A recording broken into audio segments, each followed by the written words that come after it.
send it out in healing, something like that, that would get it out of their field enough to where they could possibly harmonize. They'll have a better time as Earth goes into the Merkaba phase here, because the Earth's vibration is raising, which means it's going to be a more comfortable environment for them, because it's getting closer up to their vibration. So the indigos are here. They are of the Paradisian race strand, and they're here to help, even though right now it's very chaotic for them and anybody who happens to be trying to raise one. It can need a sedative to be a parent of an indigo, because it's frustrating for both of you. Okay, I'm going to take some from this side of the room, because I've been over there quite a bit. In the meditation that Phil gave us, there were three symbols. Are they considering them horizontal, going out, putting our field? Or is this without the square and circle? I asked about that, because I have a certain way of visualizing things, as if they're inside me standing upright, like if that was transposed inside me this way. I didn't get it this way. That's how I saw it. And I asked about that, and they said, whatever comes natural is what you need to do with it. So if you have to put it one way, that's the orientation of your consciousness within the body, and to do it that way. So it's good, because I don't see it laying flat, and I think Phil saw it laying flat down, where I saw it standing up this way. Use what comes natural with the visualizations. The first impression is usually the right one. Your higher identity knows how to translate it for you. So I would do this or that. Our field is spherical, so therefore it can work both ways. There is a plane of energy that comes out of this area down here that you can modulate like this. It goes up and down. It is a disc that runs through this way. And that might be why, some people see it laying down there like the disc. But there's also a vertical level to that. So you can use either one. Either one will trigger the activation of something they're trying to release, to give them calculus, it's going faster to release the phase law. What if you wrap it around the whole field? What if you wrap the symbol around your whole field like wrapping paper? Well, if it's the place where you're supposed to push it out into your field, that's fine. You let your creative self and your inner self and your higher self take the symbols where they need to go. I've learned that. I've gotten in some really wild debates with some people. Well, this doesn't make sense. It has to be this way. Do they mean this, or this? What do you think it means? Use that. And it solves the argument. Because the inner self knows how to translate it. Okay, if you're using a symbol a little differently than me, it could be because your energy system is different than my energy system, and that's the way it works better in yours. So you got to trust your inner guidance when you're using the symbols in the Keylanthic exercises. Yes? Could you expand a little bit on spiritual evolution has biological consequences? What does that mean?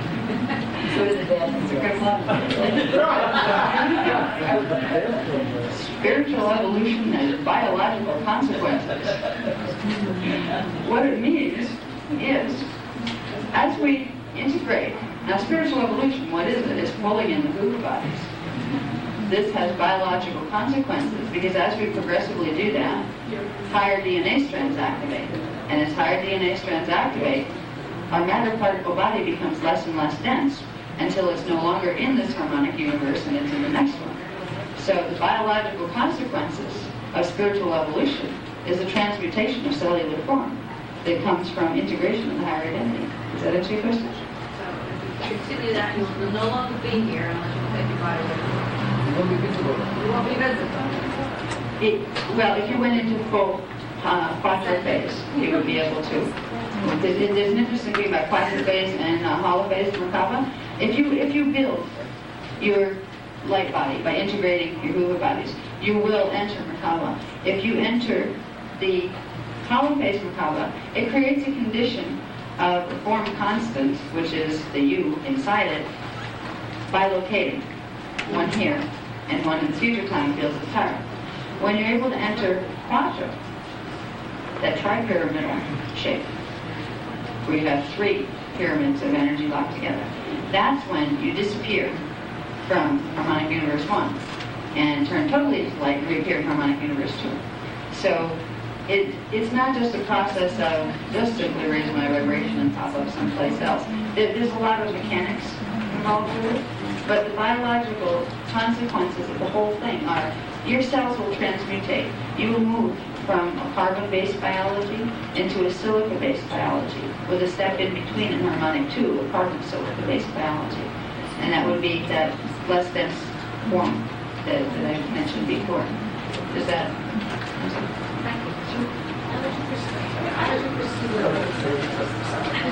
You got it down there. Students are opening on the higher stage? No.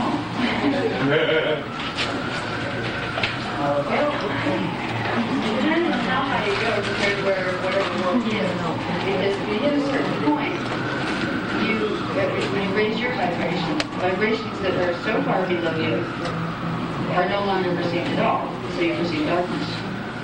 And if you're dealing with something where the vibration is much higher, you see it as light, even though there's form taking place within that light, you don't see the form.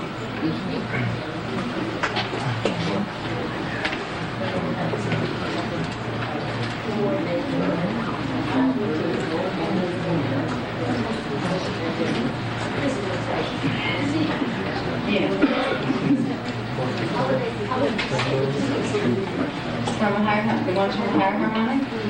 In other words, how good you could just simply put that with from there. What is this one? Right? It looks like it's a little dot of higher letters, which is kind of interesting. And there's a lot of information in those packages. I would suggest that anybody who's really interested in exploring Keylontic science technique, get one of the packages. It will be about probably 2 years before the books with this information come out. That's why we do the information packages, because the material that's presented in these presentations is the newest stuff that's been given to me. So it takes a publisher about 2 years to get a book out. So I didn't want to hold the information for 2 years because some of it's very timely. So the information packages are books being born. So you feel something that has shifted.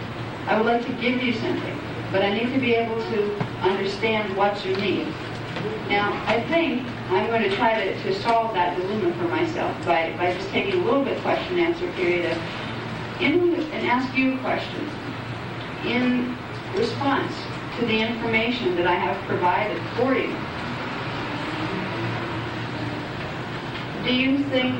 what do you think is the most valuable part of this? Is there something in there that you can use? And if not, how can I present it in a way that you can connect with? Because there's a lot of power in the belief system that we've been given here. And it's one thing to be walking around and feeling that power. It took me 27 years to get to the point where I could really grasp the significance of some of this material. And it took a lot of awakening to get to the point where that significance became real to me. I would like to help everybody in this room take a step into significance where the material somehow is able to touch you. So I think I will just ask if there's anybody that would like to offer some suggestions on how this material, what you just learned today, the knowledge you learned, can you use it? And is there something I can do with it that would help you to be able to use it better? So I'd like to start with that, and we'll kind of flip the question and answers back around this way. I'll ask the questions for a little bit, and you can give me some answers so I can figure out how best to serve you with this information. I see one hand. Okay. I think the medications are very important. Yes. I think they should be available on tape with a page with the symbols, if there are for any medication. Right. And some introduction to the medication, and then the one thing maybe on the different background. Done, more controlled environment.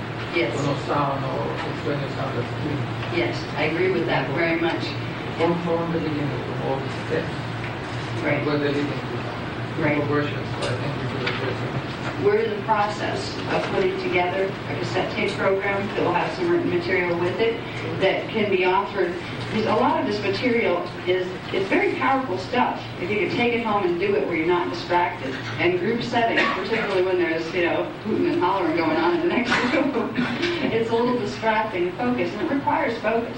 So we are doing that. It's just a matter of there's only one of me and I need phones right now. Because, even before this presentation, I was up all night making that chart pack for today. I got done at 7 o'clock this morning, and then we had to drive up here from New Jersey, and we got stuck over at Kinko's. But it's a matter of timing, that's all. The tape cassettes are coming, because Atlantic Science is a very powerful tool. It's just needing the right framework to use that tool within, and I agree with you. That's a very good suggestion, the tape cassette programs, and they are coming. And as soon as we get them available, I'll let you know they're available so you can start working with it. Okay. Two things that might help you. One is if you would go over the breathing for the next machines, because usually done when it's not as long. And if we could do another technique sometimes, it's great. I agree with that. She feels that there's more technique because sometimes the experience shifts you more than the words can. And I agree with that. That's one of the things I want to do. There's a couple of kind of pet journeys that they have taken me on in order to shift me. And I plan to do one of those before we go. I believe we're probably going to do the Blue Flame of the Mente one, which is a very powerful meditation where you go into the blue flame. The blue flame symbolizes the core of the fifth dimensional frequencies, which of course is the place where your archetype consciousness resides. And it's a place where you can go for many different things. And that's one of the techniques that I found very valuable, especially when I get overwhelmed and exhausted, which often happens when I'm processing information at this level. I would go into this particular exercise just for comfort, just to block all of it out.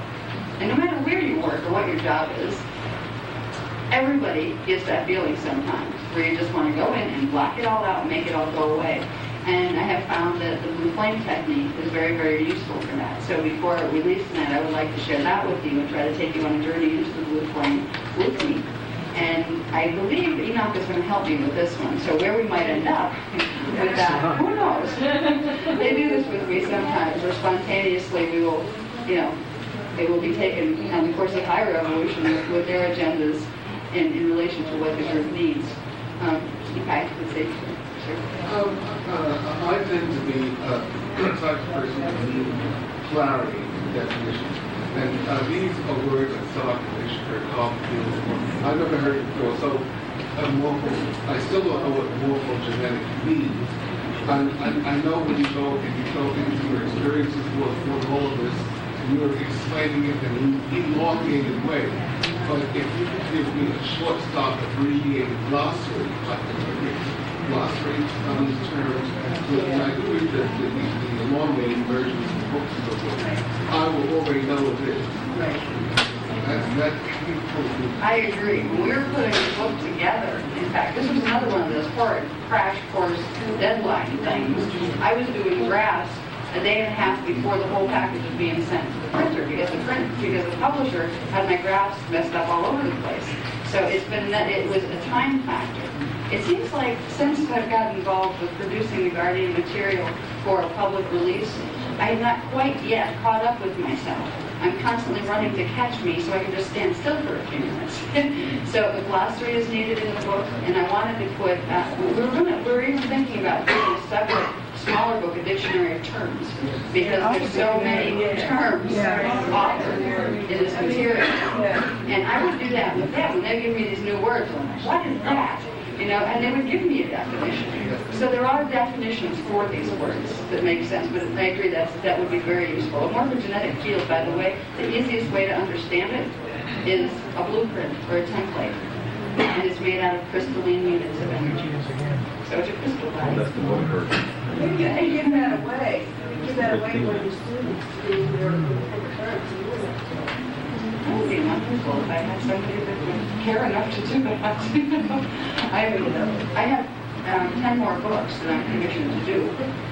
Yeah. I'm really hoping it's not at the rate that they've been pumping it through, because this material is just like coming through, and I don't even get a chance to sit down and watch its initial. But if there's any writers out there that want to analyze Voyagers to death and do some dictionary of terms type things, go for it. You know, my publisher might even publish it for you. You know? Okay, I'm working my way over here. Just because you mentioned earlier Flower of Life, if there are any other areas where there's convergence of some of this material, like when you mentioned morphogenetic fields, does that converge with Sheldrake's work or not? And I don't know if I'm familiar with that. But that's how I first heard the term. He's like a physicist, and he's talked about these morphogenetic fields. But where there's any convergence, you know, with anything you're familiar with, just to let us know, you know, just as you speak, you know, if there's some other tradition or book that mentions like the indigo children, like you mentioned that, just to keep doing that. That's really helpful because then it helps us create a gestalt of material. Yeah, that's a good point, showing where it plugs into other things that are already out there that people may have a handle on. There are a couple of real correlations. I find that, now I don't know the man personally, and I don't know his work extensively. I haven't taken the Flower Life courses, but I do know with Rumble and Melchizedek, he is producing material that's very, very similar. And it goes in a different direction, but there's a lot of similarities there, and even when it gets into the history, there seems to be a lot of similarities. And I had never read his books, so it was a very, you know, it was an organic, wow, there's similarities there. Another one, and I have a tremendous resonance with this one, and I met the person but not had any initial conversations, was J.J. Hartock. But I will probably be partial. J.J. Hartock. J.J. Hartock in the case of Enoch. Okay, now if you think my stuff's hard to read, you should try this. It's a wonderfully inspired piece of work, created through the mind of a scientist. And I'm just a layman, I'm not a scientist, so you can imagine the sophistication of that material. But that book is wonderful, and Mr. Hartock's work is really wonderful. And I feel that way because I trust it, because it's about Enoch, and I work with Enoch right now. So I've known Enoch since I was probably about 9. I had my first encounter with this being. And he's Rishi level and beyond, because he'll manifest. That's what it feels like, manifesting to interact with you. But there are other similarities there. I've had a number of people. Now I'm not well read, simply in other things out here, because I don't have time to read. You know? We're too busy taking it down, and I'm too busy studying with them to learn the material. But people have said that with various physicists and things like that there's a lot of correlation. When we got into the particles, the particle, particane, particum, they were terms that were organic to us as far as I knew. But there's a physicist in Washington State who says, oh my gosh, we're working with the particum, but we didn't know about the particane and the particae. You know? And it's like, well, you'll never understand the particum if you don't understand the other two parts. So there's correlations that are popping up all over the place. And it's only my own naivete to what is out there, because I haven't had time to investigate it. I need somebody to just research that kind of stuff. But I will try to make reference to commonly understood things. Another one that I resonate a bit with is the Seth material by Jane Roberts.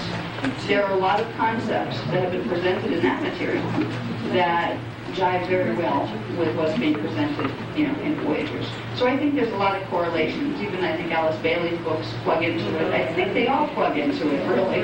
Anybody that's dealing with anything from Ascended Masters to ETs and anywhere in between can, plug into the Mente work, because we're pulling from the same sources of information. Okay, you have a question back here? No, I was going to mention another reference that gets very specific.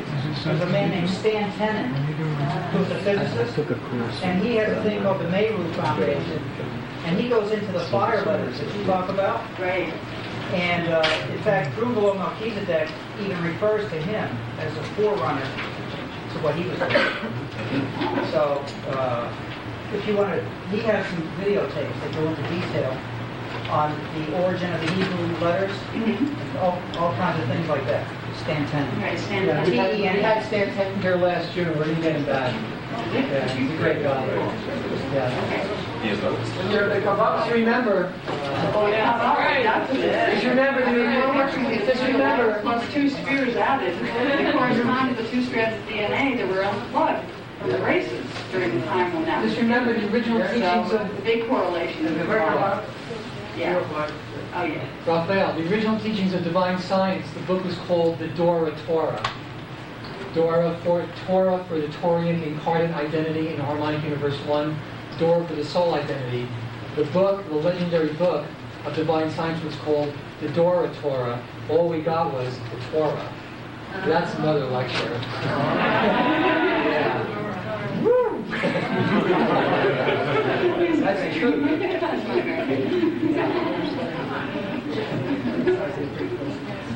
Okay, is there anybody else that, you're waiting a while here? I think probably most of you know that the cover of the book is a drawing by you. I don't know. Trust me, by Hannah. Yeah, I don't know if everybody knows he's an artist. Some pictures would tell us words, or you know, I mean, you know, the focus of what you're saying and everything. I have wanted to take personally my work into the art because there's a lot of things that can be shown that don't have to be said. But I don't even have time to do my laundry these days. Or yes, take out my paintbrush. It's really a scheduling problem. I don't think we were prepared when we kind of introduced everything at the expo that it would grow so quickly. And it just went boom. And I'm kind of like going, I haven't thought of it myself yet, so I take a breather. So I would love to go back into the artwork at some point. I hope to. They were teaching me, speaking of artwork, they were teaching me some very interesting things. There's a form of art that they call resonance alignment imagery. And it's based upon the concept of chemoleptic science and understanding that anything that an artist creates or a person creates has part of their energy signature imbued within. Now, with resonance alignment imagery, they take your consciousness, they take you and mentally bilocate you. It's a little different than astral projection. There's more of your conscious mind that goes with you. It's not that kind of full shift. It's a half step in between. They call it mental bilocation. And working with some of the guardian guides, they will take you to future time on different spots in Tara, and there are meeting places. And by your consciousness going there, it sets up a bridge of frequency between that time zone and this time zone. So when you come back, you now have imbued within your morphogenetic field a frequency pattern that belongs to a specific time-space coordinate in the future. Now, when you take that and you create a piece of art with that, and what they've had me do is the scene that I saw when I was there, paint that. They said it's not just a painting. That frequency bridge is incorporated into you because your consciousness went there, is also incorporated into the artwork. So they have some ideas at some point, I don't know when they're going to do this, but where they're going to train me how to train artists how to do this, so they can create pieces of art that look like art on the wall, but for one, you can use them to project through. For two, they are projecting here.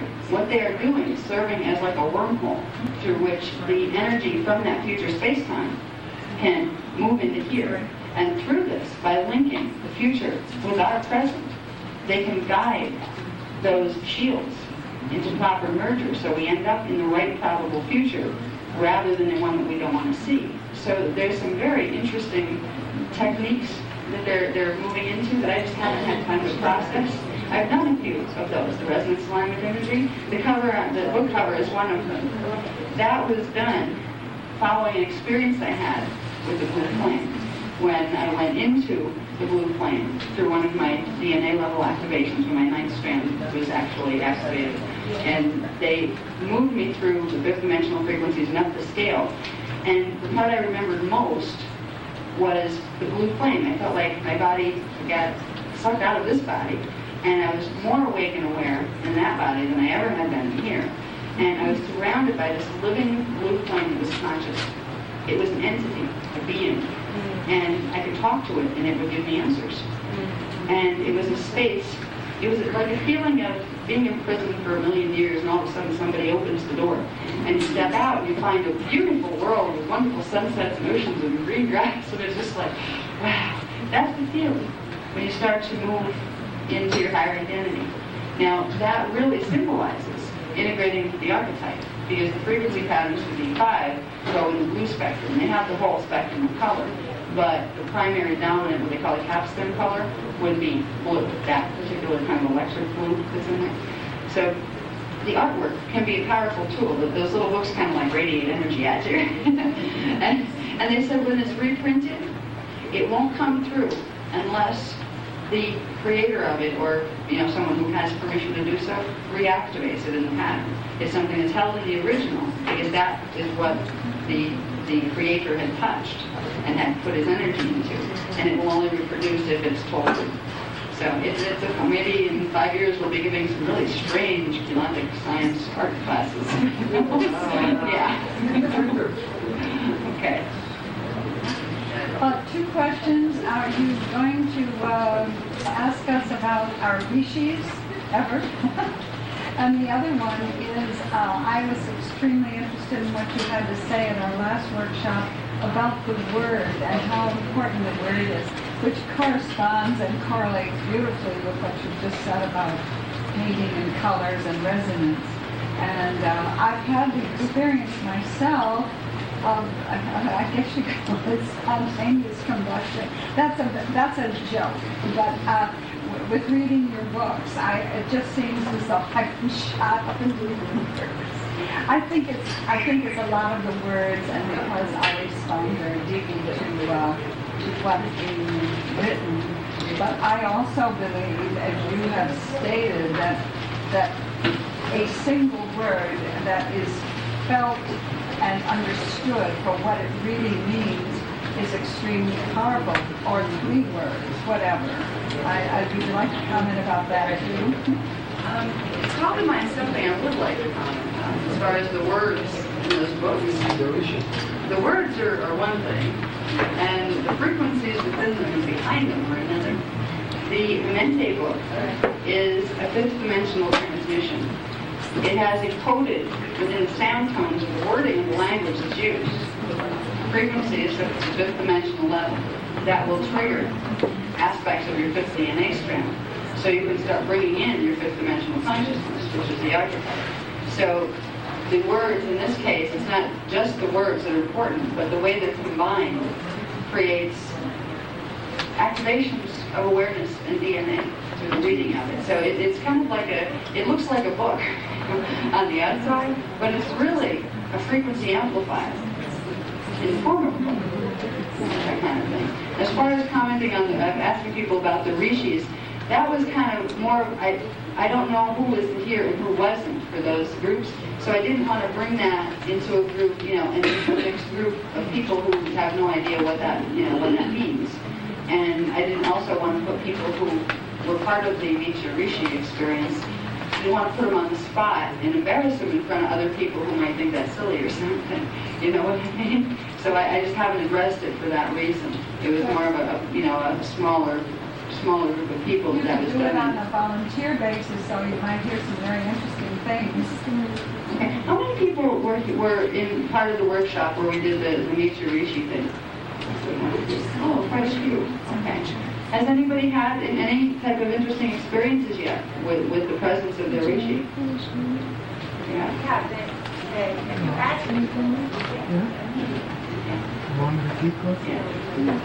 They do. If you ask, you tend to get it very, very rapidly. Yeah, that's good. You?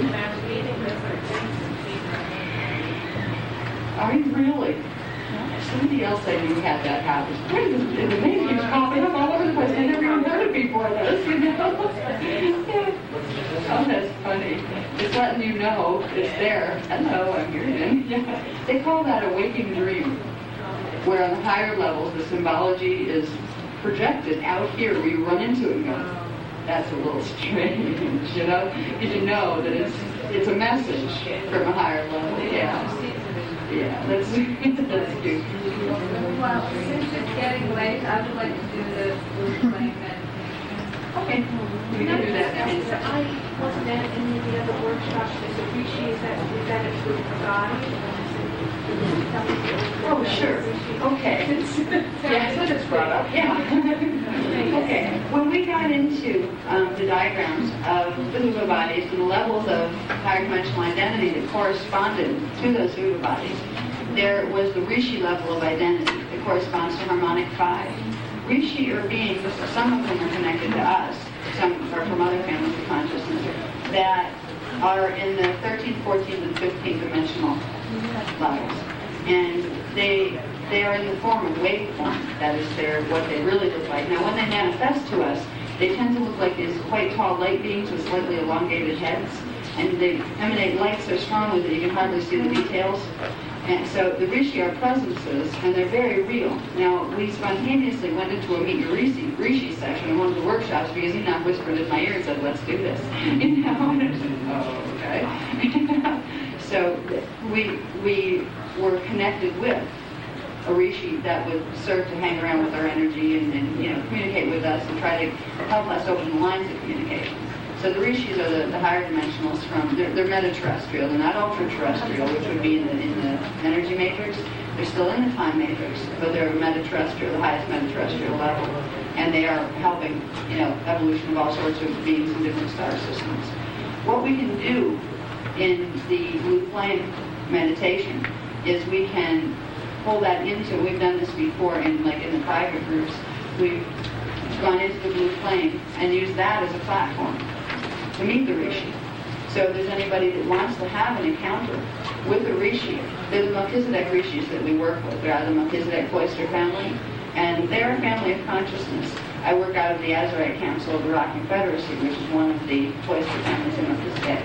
And most of the Rishis that are involved with the work that we're doing are part of that cloister also.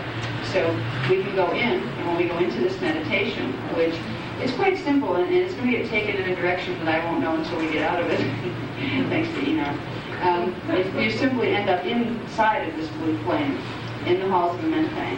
Because all this is taking place in the halls of Amentai, which is in the Earth's core, or the access to it is in the Earth's core. And from that space, you can create a platform to do a lot of things. You can just clear space, you can work on healing, and you can meet Rishis in that space too. So we'll try to tie that in for any, into the meditation for anybody who wants to attempt to do that. You can also simply request that. I mean, by your being here in the room, everybody's energy field is affecting everybody else's energy field. So the beings that are connected to my energy field are connecting and touching your energy fields through mine. Because of that, they are aware of you. So if any of you decide that, hey, I want contact or help me open to Rishi communication, that will be heard because my field serves as a conduit. Now they are aware of you and know your signature, and they will hear them. It will be a form of energy sent back to them, not words. And they will work with your higher identity levels to do what's next and appropriate for you. So you don't need me to find your Rishis, and you don't need me to get hooked up with a Rishi, though sometimes it can help because they can pull down through my field because Enoch is in my field. Okay? So I think for this meditation, for the final meditation, sure. Oh, okay. Backtrack as you did. All right, we'd like to recap on the shield breathing. The technique, it's a very simple technique. You just breathe upward, up over your head. You'll point about 36 inches up over your head, and that would be the 14th chakra. Breathe up, and then breathe down, all the way down through the base chakra and through the 12th chakra that's at 6 inches below the feet.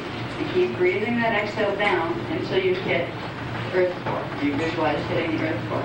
At that point, you stop and you inhale energy again, hold it for a moment, and then breathe it out into the image of what you would imagine the shield to look like. And you can look at it as this beautiful shield. It's like a disc-shaped shield that's within the Earth's core and spins around the side of it. So you just up, down to Earth's core, stop, breathe in, and into the shield. And that you've given a gift of energy to the shield in doing this. And then you could use your breath to pull back in from the shield out, and then run that energy up and put it wherever you want it. You can put it into thought breaks. If you're trying to manifest something and using visualization, you can bring that second breath of energy up and release it into the thought break. You can use it for healing. If there's an area of the body that needs to be healed, you set the thought of healing here. You don't just send the energy because it will amplify the condition. You give it a thought and a directive, which is the intent to heal, and you bring the energy up and release it there. So simply, up to the 14th, down to earth core, which is the 13th chakra, stop. Then inhale to the earth core, expand out to the shield, then inhale energy from the shield, stop. Exhale, and pull the energy back up and put it where you want. Okay?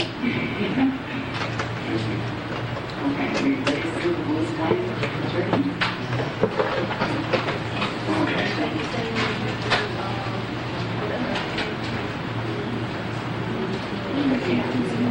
Yeah, that's you want your energy up from the shields.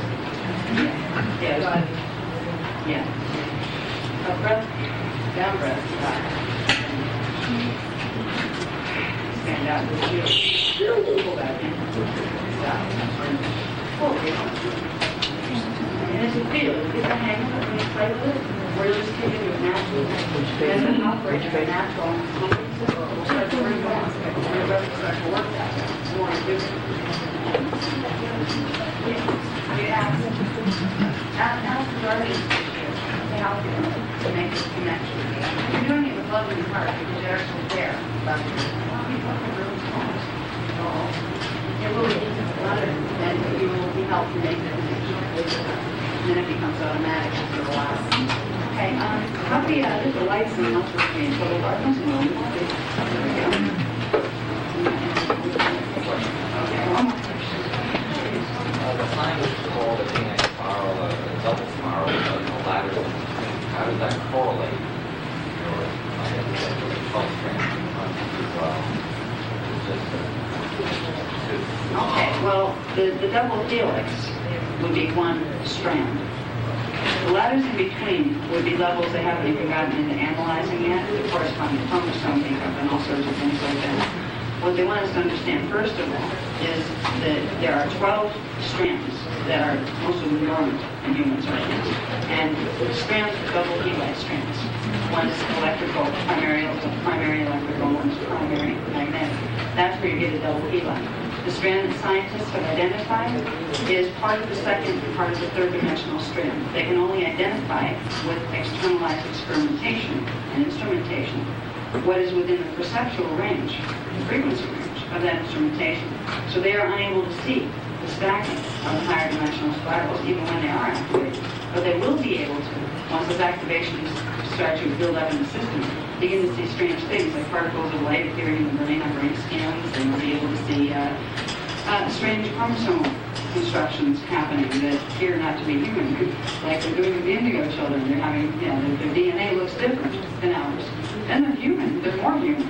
They're more evolved human. So the correspondence is the double helix fits very much into the strand configuration that the guardians are talking about.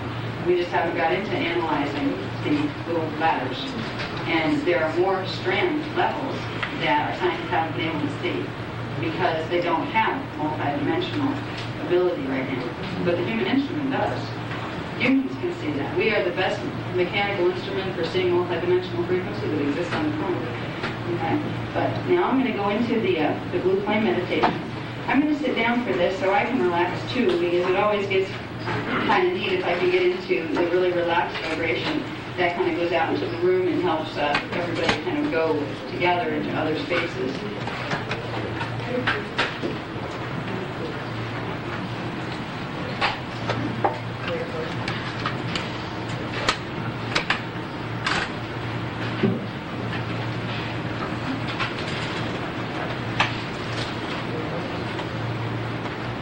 Okay, just close your eyes and breathe deeply and slowly, not forced.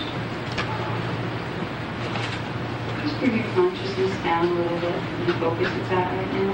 It's a little bit of a more relaxed state.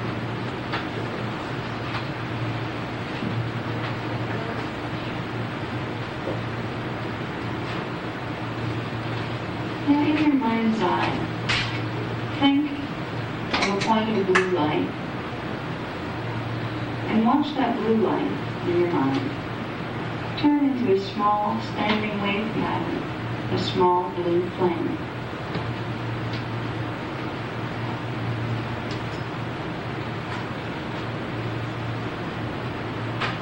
Holding the image of the small blue flame in mind, move it directly into the center of your brain, where it can connect with the main vertical current that runs up and down through your body.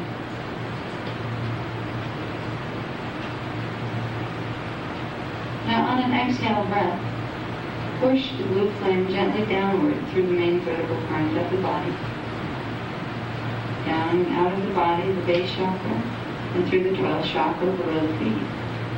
And way down into the earth.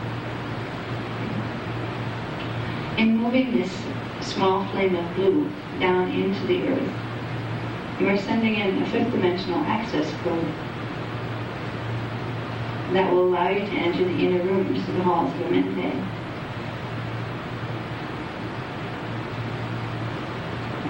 Now, follow with your consciousness the small blue flame down deep into the earth, down into the earth's core. Imagine before you a series of doorways that are locked. And now imagine yourself manifesting a version of yourself down in front of these doorways with the small blue flame in your hand. The small blue flame is your key to entry into the inner rooms of the mente that lead to harmonic universe 2 and beyond. Holding the flame in your hand as if it were a candle, observe as the doors unlock and release, and then move through. You will find that there is one door, and a few steps across the small hallway, there is another, and another. There is a layer of 4 doors with small hallways between, before you can get to a space where you can see anything but the door in front of you. The blue flame will serve as a key for all of these doors. In this visualization, the doors represent frequency seals within your morphogenetic field and within your DNA that keep your consciousness and your neurological structure locked out of certain places. So in this exercise, we are going beyond those places in order to expand the body's ability to hold higher frequency experience. You have just passed the last door, and it closes behind you. And now you notice that you are standing in a room that is lit by a pale blue light. There's a comfortable light, and it seems soothing. Over to the right, you will now notice there's a cavern. A cavern that spirals downward and then seemingly upward, and it goes to somewhere that you cannot see. You will imagine yourself now either walking or floating through this cavern. There's like an underground cave, a cavern in the cave spiraling to another location. And as you walk or glide through this tunnel, you will notice a tone, a sound, coming out of the small blue spark of flame in your hand. It is as if the flame is singing. The flame in your hand is feeling the presence of its creator, the blue flame of the mente. And as you draw nearer to the blue flame of the mente, you will notice that the small flame in your hand begins to emit several melodic tones that are quite soothing to the body. At the end of the tunnel that we are walking through, you will see an area a bright white light. When you enter it, it looks like a cavern of crystal, of clear quartz crystal. The crystal is not actually quartz as we know it. It is something called Syrian selenite crystal, and it is originally from the planet of Sirius B. This is the composition of the halls of Mente. When you are in fifth dimensional consciousness, you may begin to perceive the halls of Mente as physically manifest structures for which a physical body will pass. But for now, the consciousness must enter first. In the crystal room, you will notice a massive tower of energy, pale whitish gold energy, that serve as a pillar that runs from the center of this room all the way up through very, very high climbing crystal ceilings. You cannot see the end of this pillar. But within the pillar, there is a living blue flame. It is massive in size and heat.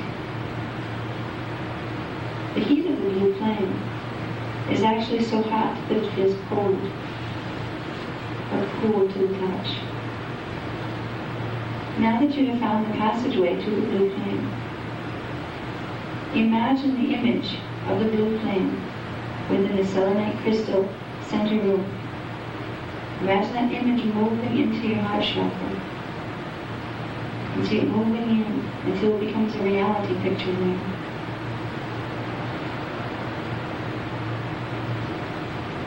Now the blue flame is internalized within you, and you will access it through the bioenergetic systems organic to you. Continue to imagine yourself walking in the room of the selenite crystal, observing from all angles the tower of blue flame, surrounded by a protective barrier of pale reddish gold. You will ask now, each as an individual, telepathically ask the flame, may I enter? And observe the response you will get. If it is safe for you to enter, permission will be granted. But if there are distortions within the gene codes or in the morphogenetic field that would harm you in entering, you will be asked to remain outside until those distortions are cleared. The blue flame, the entity of the blue flame, the consciousness that it embodies, will help you and assist you with these healings if you ask for such assistance. For those of you who find you cannot move into the blue flame because you are stopped by the protective barrier of energy, do not feel badly. Just simply sit and enjoy the feeling of the selenite crystal room. Here, you will meet with the rishi, who will come in, one assigned to each of you, who come in and begin communicating with you. If you can remember this communication, that is good, but if you can't, it simply implies that the DNA has not been activated to allow those communications to open. For those of you who can enter the blue flame this time, imagine yourself moving toward the pillar and put your hand out and touch it. Sometimes, if you mimic with your physical body the gesture that you're making with your little body in the meditation, the effects are much stronger because it is linking the physical with the fourth dimensional astral level of identity. Touch the flame, the encasement on the flame, and feel the vibration. Feel it tickle against your palms.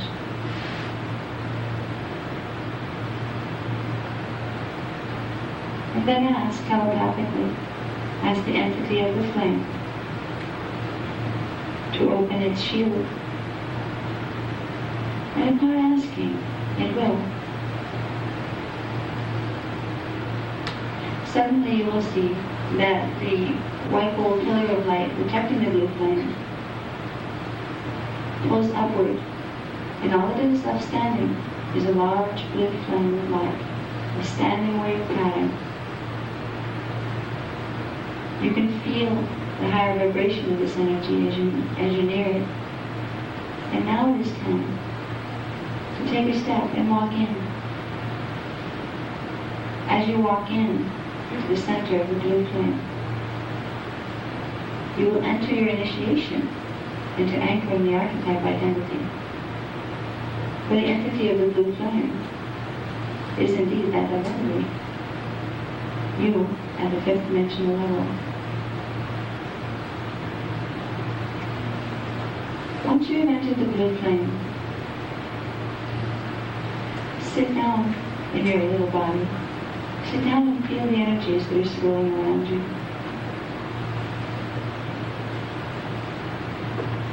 Become aware of your breath. And on the inhale, draw in blue energy from the blue flame. And on the exhale, project out white energy with the breath. Continue breathing in this manner for several moments until you can begin to feel a charge build up in your energy fields. For if you breathe the energy of the blue flame, before too long, you will sense the presence of that energy moving through you.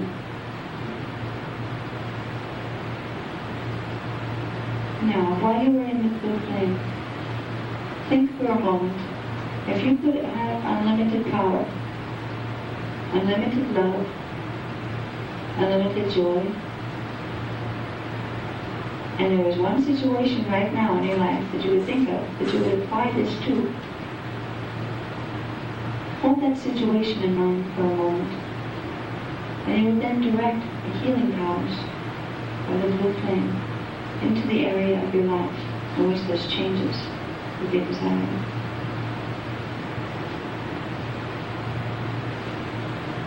With your breath, breathe in the electrical frequency of the blue flame. At a certain point with these breaths, you will find yourself becoming sleepy or dizzy. But right before this, you will start to feel a separating sensation between you and the earth. Your consciousness is beginning to go into projection through the blue flame energies.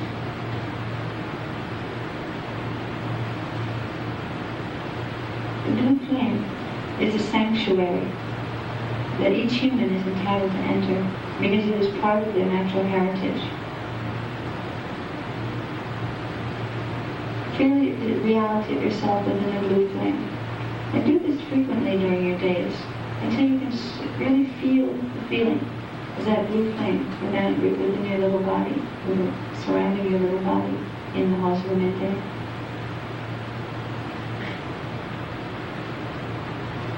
When we bring the small body back into the big body, we're going to bring a replica of the blue flame surrounding it with us.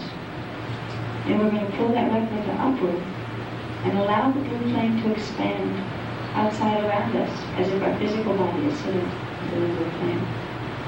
We're going to simply do this with the breath.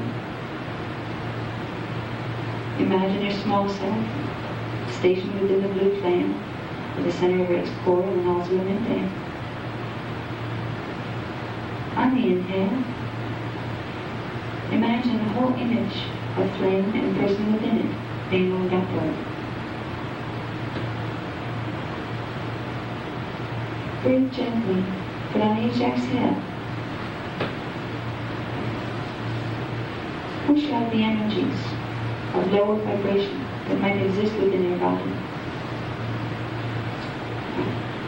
As you move your breath past an area of your body of the main vertical current, sense which areas are vibrating lower, because you can sense this. And those that are vibrating more, use your exhale to push them out and downward, where they will be enveloped in the energies of the fifth dimensional blue flame. Through the blue flame, you can be taken on many journeys to many places. But the beginning point is being able to develop the sense of having the blue flame sitting around you. So for now, we'll simply breathe and bring the image of you in the middle of the blue flame upward and upward.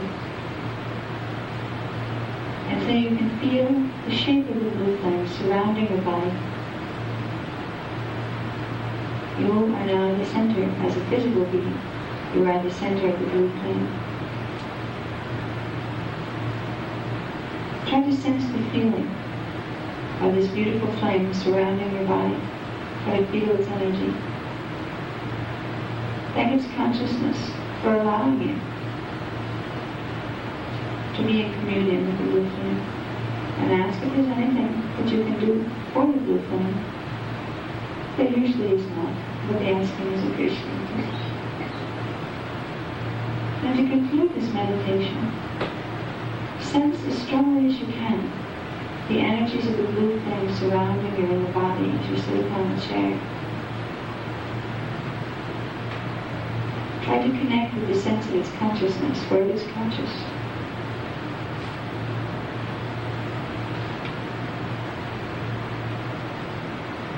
And then send the thought out to the universe. I request communion with the guardians of the 12 pillars and the speakers of the blue flame.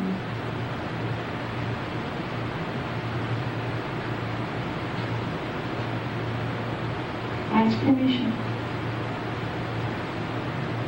to use the powers and the wisdom of the blue flame. For if you ask, the permission will be granted. If you can come to view the blue flame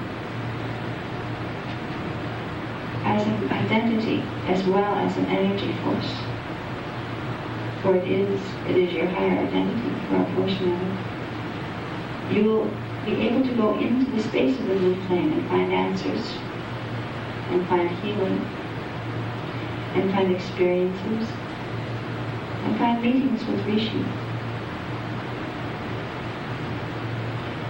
While you are sitting in the middle of the blue flame, in the room, and around your body, sense now a field of energy coming in toward you from behind. You can feel it as pressure on your back a little bit, and a little bit of a tingling and warm sensation. You are feeling the presence of a Rishi coming, and through the blue flame that you now sit within, the Rishi is able to link with your bioenergetic field, so a communion can be developed. Try to bring the presence of that Rishi closer, moving the Rishi into the center of the blue flame with you.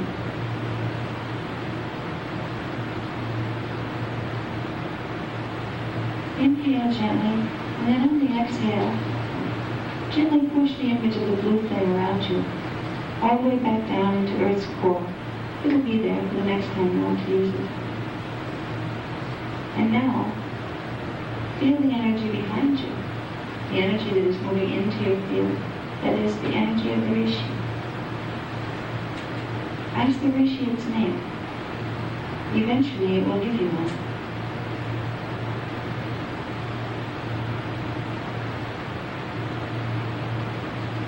Feel the presence of the Rishi around you as you sit on a chair in this room.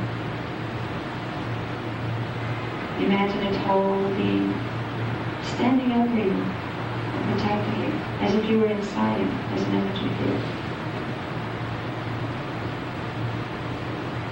Ask the Rishi to help you awaken. And ask the Rishi to guide you in understanding the secrets of the blue flame.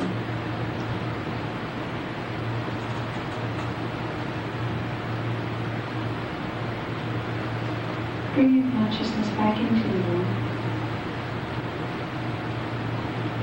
And as you open your eyes, try to keep within your mind an image of beautiful blue flames surrounding you as you walk through your days, as you go to sleep at night.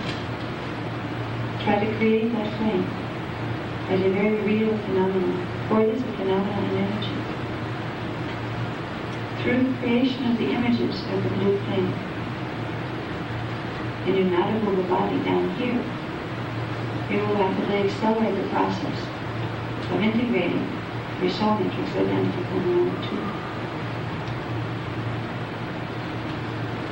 If you would like protection at night when you go to sleep, and more clarity in your dreams, put yourself in the blue flame as your first vehicle of life.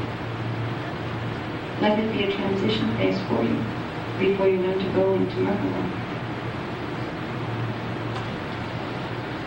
And you can use it for healing yourself and others. If you see someone who is troubled or ill, create a strong mental image of the blue flame surrounding them, moving through their cells and healing their body.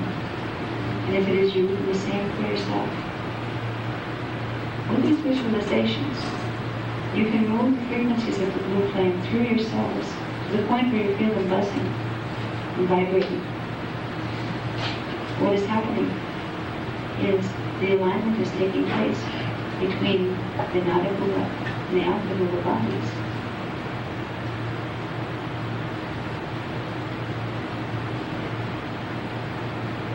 You can open your eyes now.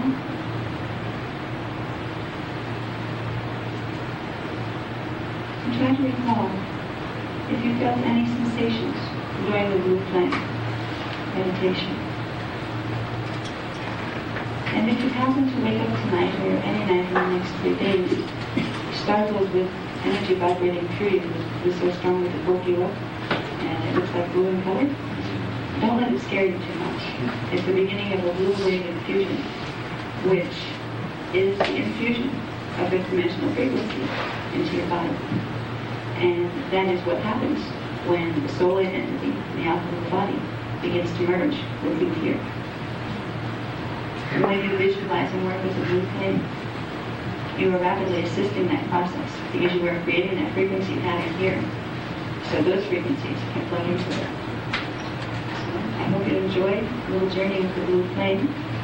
And did anybody feel anything with that? Was anybody aware of the sensations of the energy running? Okay, quite a few people. That's good. If you work with that, you can surprise yourself with the feeling of electric energy running through you, and it can be used for healing. A lot of other purposes. I just go back there. I'm just looking for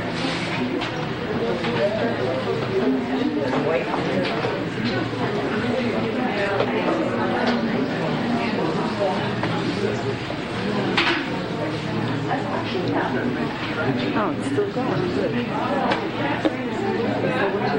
That's Akshita, my angel. Actually, she wasn't an angel. She was.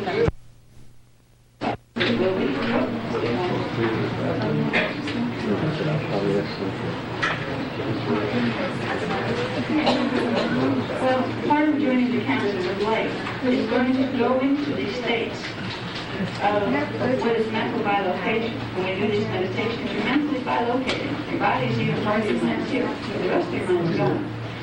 When you live with the patient, you are asking to join the communities of light and awareness that are out there.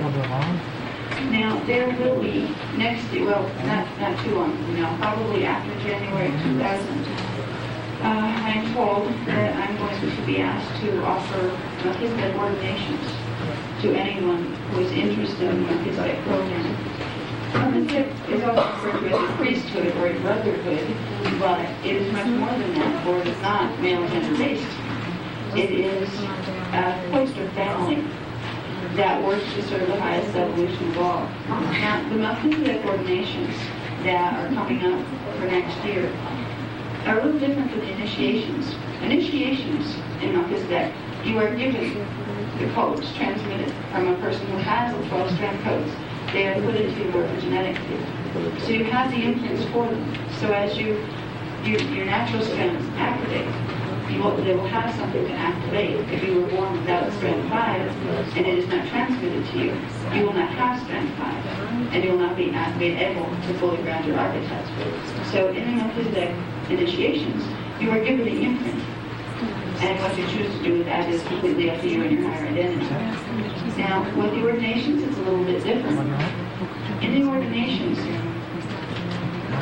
you decide that the spiritual path, as it reveals itself through you, not as some external source dictates to you, but the spiritual path of God as it relates to you personally inside has become significant enough to you to make a commitment. And the commitment comes in because to become an ordained Melchizedek minister, you have to bond with the Rishi, because Melchizedek ordained ministers are basically embodied oversouls. And if you're not at that level yet, you would need a Rishi to assist in holding that field for you. What Melchizedek ordination allows you is, for one, higher access to information and the ability to open, say, channeling skills and things without worrying about getting interference coming in on different levels. So it's a safety device. But it's also something that allows you to become a transmitter. You can give other people Melchizedek initiations and transmit to them the codes of the silicate matrix, because you will be given the codes of the silicate matrix through the Rishi.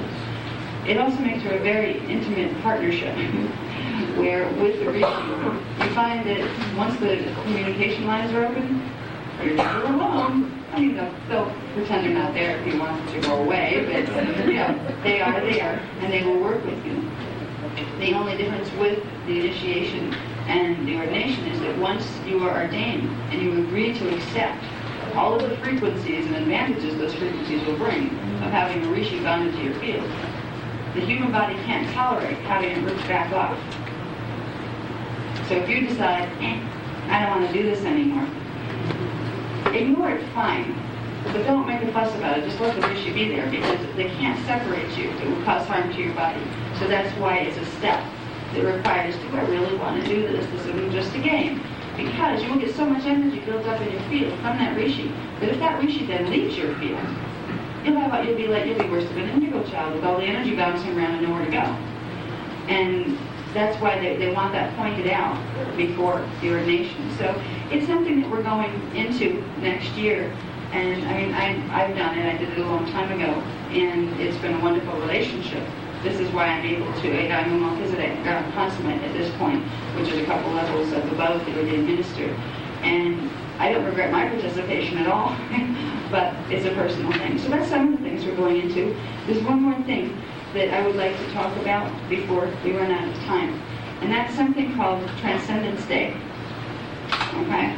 Now, we talked a little bit about Giza opening, the fourth vortex opening, on January 1st of 2000. That is when that interdimensional resonant tone strikes between the Earth and the stellar bridge that allows for the opening to occur.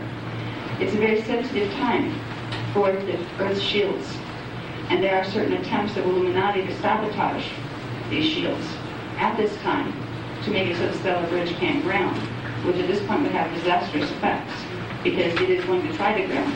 It won't go away now. And we have been asked to create a group of people who cared enough to come together and send certain sound tones into the Earth's shields during that time.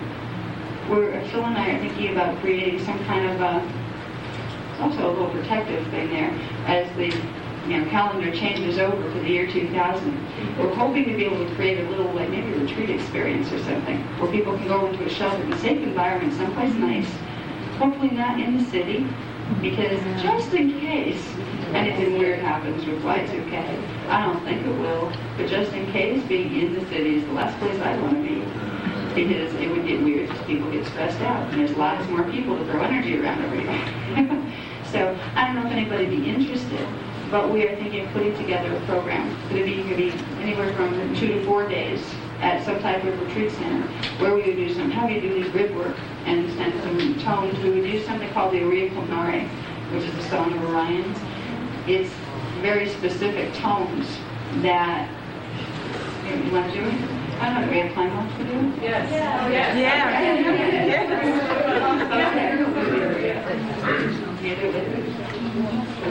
Okay, I think it's in your packages. I think I put a copy of it in there.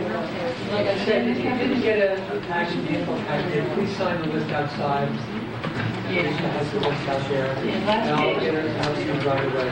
So please, A couple of the other things that we would cover in this Transcendence Day.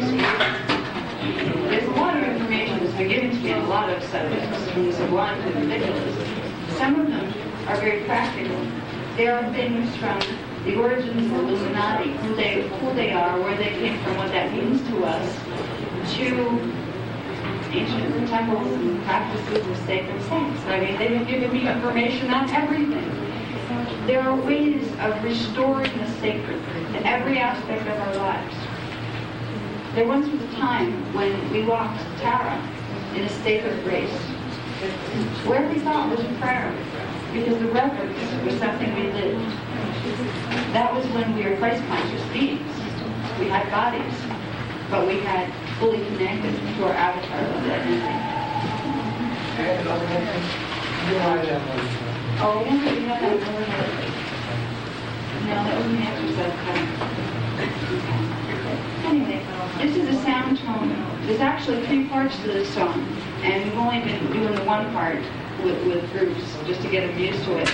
But this is the song that they would like, the tones that they would like sent into Earth Shields when the transition occurs for Transcendence Day. And I believe it starts at midnight, where the clock changes to the year 2000 and goes to about noon of that day. And they asked by 2000 for the groups to begin their merging phase and activation phase. The conditions will be right for that to happen. The vulnerability point seems to be between January and May of 2000, and that's an opening that the Illuminati force is going to use.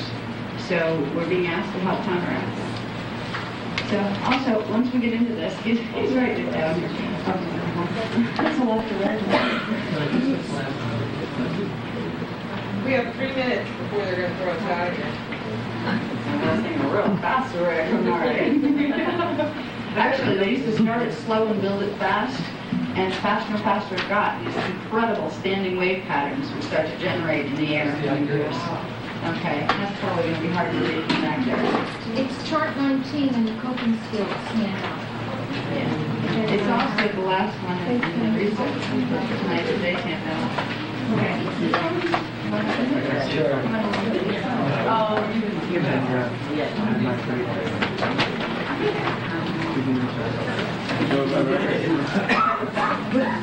I'll read the tones to you once quickly, so you can, those who don't have the packets can hear them. The tones are Om, E, Da, E, Patum, A, and that's done twice. Then Patum, A, E, D, Ta, E, Puna, and then back to Om, E, Da, E, Patum, A. This is another language, if you haven't noticed.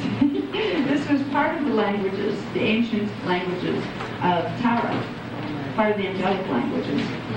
And it's the tones that are important. It may be easier if I just sing it.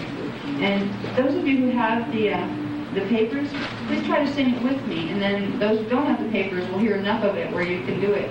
We can do maybe do 2 rounds before they throw us out of here. Okay. Start with.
This is the rhythm that it was taught to me.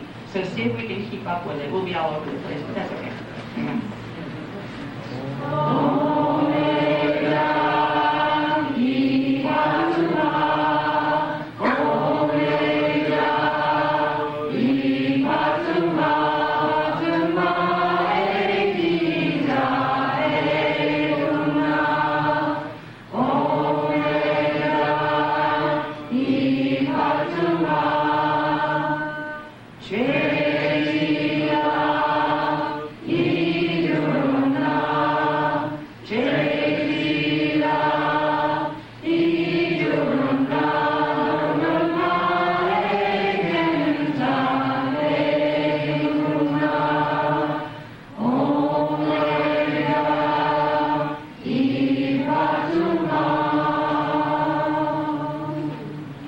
That's gonna be nice.